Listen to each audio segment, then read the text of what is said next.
ఒకప్పుడు చంద్రశేఖరేంద్ర స్వామి గారిని ఒక పెద్ద మనిషి దర్శనం చేసుకుంటూ వెళ్ళి, ఒక సందేహం ఉంది స్వామి, నాకు తీర్చాలి అని అడిగాడు. ఏమి నీ సందేహం అని అడిగాడు. మనుషులందరూ ఒకటే కదా, కానీ కర్మలు ఎందుకు వేరేగా ఉంటున్నాయి?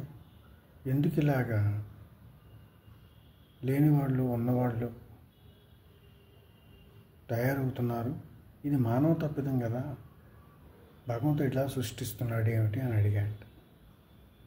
అడిగితే భగవంతుడిని ఏమీ అనకు, భగవంతుడి బాధ్యత ఇందులో ఏమీ లేదు, ఇది మనుషులు చేసుకున్న కర్మ వల్లే ఇలా జరుగుతుందని చెప్పాట ఆయన. ఆశ్చర్యంగా చూశాట పెద్ద మనిషి. అవును, ఒకసారి నువ్వు ప్రసూతి కేంద్రానికి వెళ్ళి రేపు ప్రసూతి కేంద్రాన్ని దర్శించి ఒకసారి చూసిరా, రేపు మధ్యాహ్నం వచ్చి నన్ను కలని చెప్పాడు. అలాగే ఆ పెద్ద మనిషి చేశాడు. ప్రసూతి కేంద్రానికి వెళ్ళి చూసి వచ్చాడు. నువ్వు ఏం చూసావు అని అడిగాడు స్వామిగారు. ఆ ప్రసూతి కేంద్రంలో కొంతమంది పిల్లలు, గర్భిణీ స్త్రీలు ఉన్నారు, చంటి పిల్లలతోటి. వాళ్ళు నానా యాతనలు పడుతున్నారు స్వామి.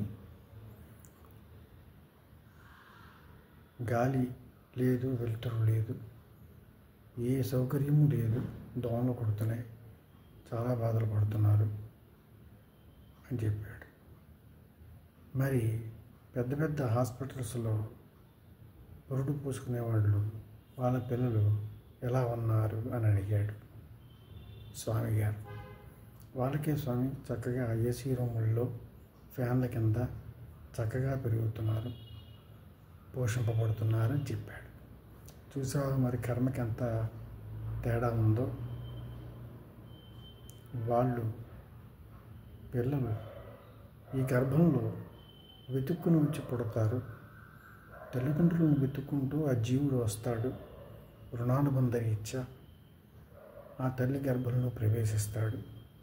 అది వాళ్ళు చేసుకున్న కర్మలను బట్టి ఆ తల్లి గర్భం దొరుకుతుంది.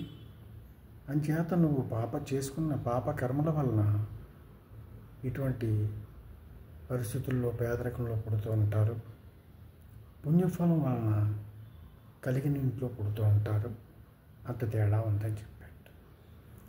తర్వాత పెద్ద మనిషి ఇంకా ఏదో చెప్పబోతే, అలాగే పేదరికంలో ఉన్న పిల్లలు చిన్నప్పటి నుంచి కూడా పనుల్లో పెట్టేస్తారు, చూసుకోవాల్సి. మీ ఇంట్లోనే ఉన్నారు కదా పని పిల్లలు, వాళ్ళు చిన్నపిల్లలు, నీ పిల్లల్ని ఎలా చదివిస్తున్నావు? వాళ్ళు ఏం చేస్తున్నారు? వాళ్ళు గుడ్డు చాకరీ చేస్తున్నారు నీ ఇంట్లోనే.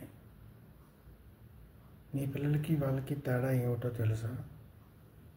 వీళ్ళు పుణ్యఫలం చేస్తున్నారు కాబట్టి నీలాంటి శ్రీమంతుడి ఇంట్లో పుట్టారు.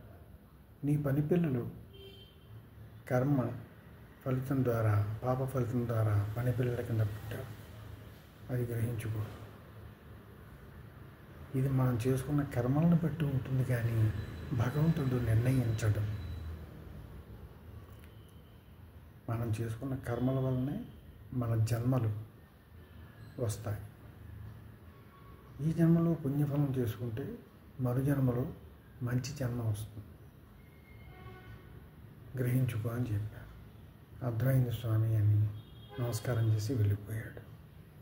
కర్మ అంత గొప్పది.